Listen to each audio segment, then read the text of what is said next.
Hello, once again, everybody, and on behalf of the All-Star Football Officials Association Training Committee, I'd like to welcome you to our Week 4 training video. Hopefully, everybody's got a little work in. I know we've had some cancellations late over the last couple of weeks, but hopefully, everybody's getting a little work in. But we want to talk this week about a couple things, targeting, which we talked a little bit about last week.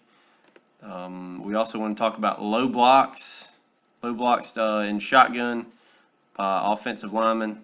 I want to talk about also offensive linemen ineligible to being downfield on pass plays. And one of the things I would want to talk about as well that I don't have a video for, a good video, so I'm going to go ahead and talk about it right now, is our sidelines and keeping those cleaned up, keeping coaches out of the restricted area, the difference of sideline interference, sideline warning, all that kind of stuff. So just to spend a second or two here talking about that, remember, once that ball snapped, the coaches are not allowed. No coaches are allowed to be in the restricted area, especially not on the field. So, again, if that happens, they're in your way and you don't make contact, we have ways to go about cleaning that up. But one is dropping a flag. First, obviously, the first violation is a warning. The second violation is a 5-yard penalty. The third violation from then on out is a 15-yard penalty. And it is also an unsportsmanlike conduct foul given to the head coach. And the signal the referee make will indicate as much that way as well. So from then on out, it's unsportsmanlike against the head coach or whoever's acting as a head coach. Again, that is different from a actual contact foul. So if we run into a player or a coach on the sideline in the restricted area on the field, that's a 15-yard penalty. There's no warning for that. That's automatic, but that is a personal foul. And again, the signal would notify that, or would signify that, from the referee. He would give personal foul, sideline interference, which is 2 hands behind the back. Now, that is not an unsportsmanlike foul, which is why we don't signal that. So the penalty for that happening twice in a game is that the head coach is ejected.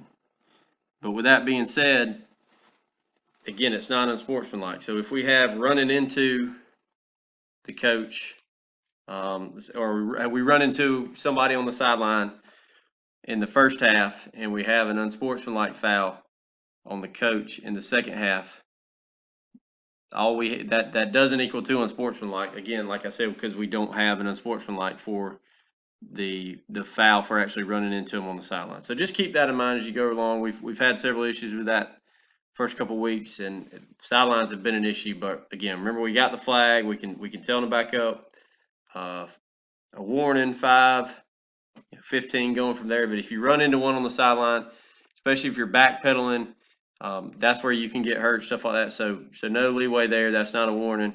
Drop the flag. That's a 15-yard penalty. And if it happens again, that would be an ejection for the coach. But that's the incentive for him if it happens one time to clean up the sideline, because he's on the hook for it if it happens the second time. But that's all I really have to say about that. If you're curious about it, dive into the rule book and find it. But other than that, let's go ahead and dive right into a few other plays I want to talk about. All right, this play right here, this is an issue that's come up in several games the first 4 weeks of the season. And that has to do with ineligibles being downfield. And we're mainly talking about these interior linemen, the 50 to 79 guys. So all these guys kind of leaking downfield on a forward pass. So remember, 50 to 79 or any ineligible receiver cannot go past the expanded neutral zone. Remember, the expanded neutral zone is 2 yards, so we can expand it 2. So if they're 3 yards downfield, if you want to be real technical, if they're 3 yards downfield, we have a foul because they're beyond the expanded neutral zone. But we're not even talking about tick-tacky stuff where they're 2, are they 3, are they maybe even 4. We're talking about where we've got linemen, 5, 6. In this case, you'll see about 10 yards downfield when we've got a forward pass that crosses the neutral zone. So remember, these guys, if you got a forward pass that crosses the neutral zone, they cannot be more than that expanded neutral zone or beyond that expanded neutral zone. Otherwise, we have a foul. At the very least, a foul for ineligible downfield. So we'll let it play out a little bit, and you'll see the quarterback's going to scramble this way. There he goes. Scrambles, finds the receiver, lets it fly. So he's just let it go, and you see these guys are good. This guy right here, I can't tell if he's 55 or 65 in the clip, but either way, he's he's he's past where the receiver is, so he's almost 10 yards downfield, and that's a problem. The play ends up, he kind of steps out of bounds, but I mean they gain a huge advantage if he stays in, and your lineman can come down and make a double team block on this guy and spring him for a touchdown when he's not allowed to be on there. So again, line guys, deep guys, if you see it, you see all of a sudden you look up on that pass play and you see 55 or 65 or 75, whatever it is down here. You may not process it immediately, but you say, dang, we're 10 yards downfield. I know I got something. Drop the flag. Talk about it if you've got to. We may have the umpire see that, but the ball, I don't know, the ball was tipped, or, if it was further back and it was right on the line of scrimmage, he threw it because he saw him down there, but we ruled that the pass was behind the line of scrimmage and we want to pick it up. But again, if we don't get a flag on the ground for something this obvious, then we can't have a discussion about it because we didn't see it in the first place. So, be on your game. Talk about that pregame. Who's watching these guys? Just how we're going to communicate, be it wings, umpires, whatever it is. And let's do a better job of getting these. We've seen a lot the first couple of weeks. Let's make sure we're having the discussion pregame about what we can do. Make sure we catch these every time. All right, let's take a look at this play here. What you're going to see is an attempted kind of little screen pass over here, but I want you to watch the action by this slot receiver right here. So he's going to go out to block, and again, he's going to try and dump a little screen pass out here. So we'll go through, but I want you to go ahead and just watch the action first, and we'll slow it down as we come back. So see right there, incomplete, and of course sideline over here is going crazy. So why are they going crazy? So let's take a look. So know your keys. Deep guy, you're right here. This is crew 6. So guess a side judge right here. Field judge, you're checking in right here. But you've got a lot going on your side. You've got a running back over here. You've got another back kind of hiding back here, and you've got the slot receiver. So you got a lot to look at. But in this case, probably the first point of contact you're going to get is probably right here. Again, he's not pressed up on him, but you want to be checking in here as we go forward. So, shotgun. Get the snap. This guy, you see him flaring out. So you want to check this right here. So he's blocking. That's fine. Right now, no big deal. He's blocking. Blocks looks good. It's not a hold.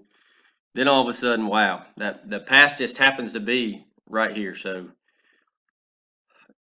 basically what you had is this quarterback right here tried to throw a screen. He either got confused and saw the wrong guy, or maybe his arm got hit as we go back. And yeah, maybe. See right there as he throws, his arm gets hit. Again, the ball didn't get tipped. So keep that in mind because it's important here.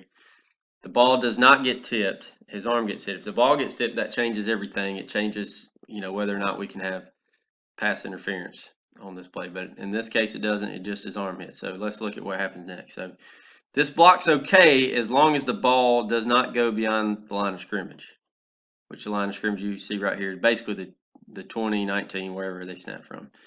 And that ball, we let it play out. Clearly, crosses, that's 5 yards downfield. So for whatever reason, it's way downfield. So now what do we have? We have, I didn't even talk about ineligibles in here, which we didn't look at. But anyway, action's right here. So that's pretty obvious for pass interference because it happened. It happened right there. The ball lands right at the receivers or the guy's blocking feet and the defender. And if he's not holding them up here, blocking, he's probably got a chance to intercept that. So the crew gets it. It's a good get here for that OPI right there. But just keep in mind, if he gets over here and that ball lands incomplete behind the line of scrimmage, we got nothing. But because it went beyond the line of scrimmage, we do have pass interference here on the offense. This one's an easy one to get, again, because it was right here. But had his arm got hit and that, the ball lands over here by the umpire or something like that, he just totally misjudged it and lands by the umpire, it might not be as easy to see because it's not right where the ball is. So, again, stick with your keys and watch that kind of stuff. You needed to know that. Take a while to process it. Hey, he is blocking. That ball is past the line of scrimmage. that's quite obviously offensive pass interference. And again, in this case, it's 15 yards from the previous spot. We'll back them up and we'll replay that down right there. So we talked a little bit last week about targeting. This is a really good example of it here. As we let it go ahead and play through, you're going to see a defender come hit the ball carrier. As a matter of fact, it's right here. Bam. Right there. So we'll back it up, slow it down a little bit just so you can see it. But we've got a good view. He's starting to get wrapped up in the mix here. And this defender could just, come over and make a hit with the shoulder or just wrap him up. But in this case, you'll see him. He chooses to lower his head right there. Lower his head. He hits the runner in the head right there, who's, again, wrapped up. He's got 3 other defenders around him. Chooses to do it. We got a good view by the field judge here. Throws on it. That's perfect. We said last week we wanted to be money on all these, especially when we're here. We're helmet to helmet. I'm sure that made a heck of a sound as well. But that's a great job of getting that and forcing it. 15 from the end of the run right there by this group. Good job. All right, this play here, there's a couple things we want to talk about. One being the action on the quarterback here. After he releases a pass, he's going to throw a little quick slant out here to one of these slot receivers. Short hop him. It's going to be incomplete, but we want to watch the action on him as well as the action on the receiver or his intended receiver kind of after the fact. So we'll let it play through one time, then we'll come back through there and there. So, all right, so we're going to back it up. So let's talk about the hit on the quarterback first. So let it play through. Stop. So that ball's gone, clearly gone. You see we got 2 defenders coming after him. First one sidesteps to the left, avoids the contact. The second one does not. And that's not, again, the hit's not high. It's not targeting. It's not helmet. He's not initiating contact with his helmet, any of that. But the point being that he could have avoided that hit, and it does have somewhat of forcible contact with it, so that's a good call for roughing the passer right there. So we'll back it up a little bit here. We've got that out of the way. We want to make sure referees, stay with the quarterbacks, make sure we're watching that. It might not have laid the quarterback out on his back, but again, that was avoidable contact. Defender could have avoided it. We don't want to put our quarterbacks in rough spots there, so make sure we're watching that and get that every time. That's a good get there. So coming to the other direction. He's let go. That ball skips, short hops him. Receiver pops up there, and you'll see we've got contact here. Boom. So again, he doesn't, same thing back here. He doesn't drop his head and come straight in and drill him in the top of the helmet and knock the guy out where the guy's on his back. But that contact was avoidable, as you'll go back and see. And the timing of it too, ball's gone. Hits there, kind of pops up in his gut right there. The umpire's already starting to signal incomplete. Now we get a hit. And again, same kind of thing. Got 2 defenders. This one decides to hold up. This one does not. And the receiver himself's kind of bracing for it. He can see it coming too. He's decided to stop. The only person who hasn't is this defender right here. So again, timing's pretty close, but I say that is a late hit. And not only is it late, but you see right here, it's pretty high too. So that sure does look like a forearm went into his head. And does that constitute targeting? It sure does. Targeting doesn't necessarily mean helmet to helmet. I don't want you to get that confused. It doesn't have to be helmet to helmet to be targeting. Targeting itself, if you look at the definition, and I'll read it to you, is an act by any player who takes aim and initiates contact against an opponent above the shoulders, which is what this is, with his helmet, forearm, which is what I believe this is, hand, fist, elbow, or shoulder. So basically any contact to the head can be considered targeting. So don't get confused just because it wasn't helmet to helmet. So right here we've got a dead ball. So the hit's late and it constitutes targeting. So in this case, let's talk about what we've got. So we've got roughing the passer back here, live ball penalty. And we've got a dead ball. And just because it's dead doesn't mean you can't have targeting. Can you have targeting on a dead ball? Yes, you can. And we've got it right here. This is a prime example of it. So you've got a late hit on the quarterback, which is 15 from the previous spot, automatic first down. We've also got a dead ball foul for personal foul for targeting here. So yes, that's going to be 30 yards on the defense. And crew get together, do a good job here. Just don't get confused and think, well, was it live or it's dead? You know, this was pretty obviously dead here. So we want to make sure we get both penalties. Let's not wave off this targeting just to enforce this. If we can get both, let's enforce both. So it does cost them 30 yards, but again, they're both warranted in my opinion in this case. So again, just things like this happen. Don't give teams the benefit of the doubt, especially if the hit's high like this, and make sure we're communicating about what the status of the ball was, live or dead, so that we don't accidentally either offset them or make them decline a penalty that they could have had enforced either way. So, all right, let's talk for just a second about low blocks from linemen, or just low blocks while we're in the shotgun for that matter. So, if we are in the shotgun, you are allowed to block below the waist if you're in a 3-point stance and you immediately, at the snap, immediately go low. And that you have to be straight ahead of you. So a guard can't, for example, this guard over here can't come over here, dive to the left and cut the nose tackle. I had to be straight out in front of him. So this, again, we're talking about a 3-point stance. So if this tackle is in a 3-point stance, he would be able to. But in this case, if you're in a 2-point stance, you cannot block below the waist when they're in shotgun formation. I don't want to get in the free blocking zone too much. You can check that out yourself. But in this case, shotgun in a 2-point stance cannot block below the waist. So he's in a 2-point stance. He's in a 2-point stance. They cannot block below the waist. So we'll let it play out and see what happens here. All right, so we've got, kind of saw that they both did, and I'll back it up and break it down.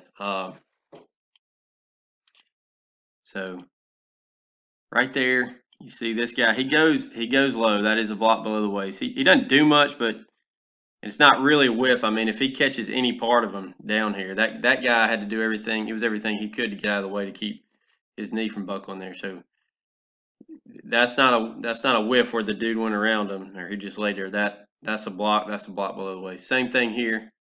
This is a block below the waist from the left guard. So we just saw the tackle, but also look at the left guard here. That's clearly that's a block below the waist. Again, he was in a 2-point stance. Is it a chop block as well? No, it doesn't meet the definition because remember, to be a chop block, it has to be below. You have to have one defender blocking above the waist and the other blocking below. It's not just below the waist, it's below the knee. So either way, you've got a block below the waist, but in this case, this is not a chop block because he initiates that contact right there above the knee but below the waist. So it wouldn't be a chop block, but we should still have a foul for a block below the waist in this case. But more and more teams spread out, stuff like that.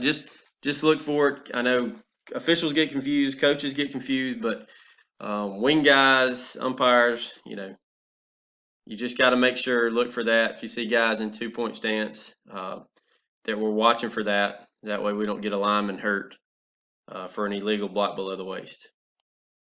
All right, final play we want to talk about right here as just a good reason why. Again, kickoffs, very important that we do not just ball watch. Remember, we've changed from keys where we number the kicking team to, and now we're looking at zones. So remember, watch your zone. We don't want 6 officials on the field looking at the ball at one time. So let's make sure we're checking our zones, and this crew does a really good job. So I'll let it play through once, and then we'll go back and break it down. See if you see anything. Well, free kick out of bounds, kind of ho-hum, but let's go back and take a look here. As we get the kick here, you're going to see lining up for some contact right here. We'll slow it down, and that's a block below the waist. That's pretty obvious. He wasn't trying to hit him, in the gut or in the shoulder and slip. He was going low, and that's a pretty dangerous play right there. So good job again. But again, let's not be ball watching. Should be watching this right here, field judge, side judge, umpire. Again, remember, you're coming in, checking all this out right here, which he's got. Gets this, and we've got another potential. Nothing wrong with up there, but we've got a lot going on up here. So good job right here. Crew nails this. Block below the waist. So as we keep going, so we've got a foul on the receiving team for a block below the waist. And we've got a kick out of bounds. So kick out of bounds on the kicking team, block below the waist on the receiving team. These penalties they just simply offset. They're both live ball fouls, so they'll offset and we'll re-kick. Just keep in mind too, as a reminder, there's no PSK here, so they wouldn't get to like decline the foul here and keep the ball. It doesn't work like, again, PSK is on a scrimmage kick. First off, this is not a scrimmage kick, but I know that's come up before about, PSK fouls on free kicks. That should never be a discussion, because a free kick's a free kick and a scrimmage kick is a scrimmage kick. Because just make sure if we do have fouls on free kicks and scrimmage kicks, we make that distinction so that we're not bringing up unnecessary information and trying to enforce something on a rule that doesn't exist in that situation anyway. So, but they do a good job here. They get both fouls, they offset them, and we re-kick. But again, don't need to ball watch. Check your zones. Make sure we don't have stuff like that going on, and make sure we get those big fouls like that every time. So good job by this crew. All right, that's it for this week, guys. Just stay in your books, keep learning the rules, keep trying to get better every time we go out there. We can do that. Again, if we communicate before, during, and after the game, and above all, please stay safe. Thank you.